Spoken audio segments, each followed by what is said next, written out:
മലയാളികളുടെ പ്രിയപ്പെട്ട നടിയാണ് ഭാമ. നടിയായും ഗായികയുമായൊക്കെ ശ്രദ്ധ നേടിയ ആളാണ് ഭാമ. ലോഹിതദാസ് സംവിധാനം ചെയ്ത നിവേദ്യത്തിലൂടെയാണ് ഭാമ മലയാള സിനിമയിലേക്ക് അരങ്ങേറിയത്. ഇതിനു പിന്നാലെ മലയാളത്തിലും തമിഴിലും തെലുങ്കിലും കന്നഡയിലുമൊക്കെ ഭാമ തൻ്റെതായ സാന്നിധ്യം അറിയിച്ചു കഴിഞ്ഞിരുന്നു.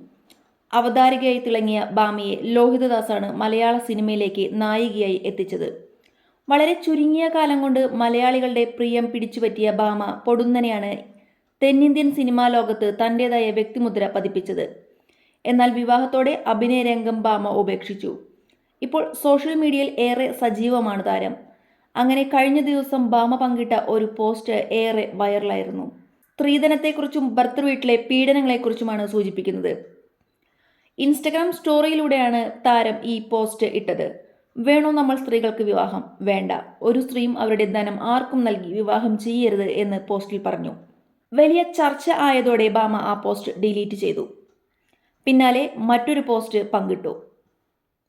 ഇന്നലെ ഞാൻ ഇട്ട പോസ്റ്റിൽ ഉദ്ദേശിച്ചത് സ്ത്രീധനം കൊടുത്ത് സ്ത്രീകൾ വിവാഹം ചെയ്യേണ്ടതില്ല എന്നാണ്.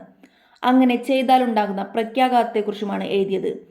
വിവാഹശേഷം ധനം ആവശ്യപ്പെട്ട് സ്ത്രീകൾക്ക് കൊടുക്കുന്ന സമ്മർദ്ദം അതുമൂലം ജീവന് വരെ ഭീഷണിയായതോടെ ഒരു വീട്ടിൽ കഴിയേണ്ടി വരിക, കുഞ്ഞുങ്ങൾ ഉണ്ടെങ്കിൽ ഒരു സ്ത്രീയുടെ മാനസികാവസ്ഥ എല്ലാത്തിനും അപ്പുറമായിരിക്കും. ഇതെല്ലാമാണ് പറയാൻ ഉദ്ദേശിച്ചത്. അങ്ങനെ സ്ത്രീകൾ ഒരിക്കലും വിവാഹം ചെയ്യരുത് എന്നാണ്. വിവാഹത്തിന് ശേഷമാണെങ്കിൽ സമ്മർദ്ദം സഹിച്ച് തുടരാൻ എല്ലാവർക്കും സാധിക്കണമെന്നില്ല ഭാമ വ്യക്തമാക്കി.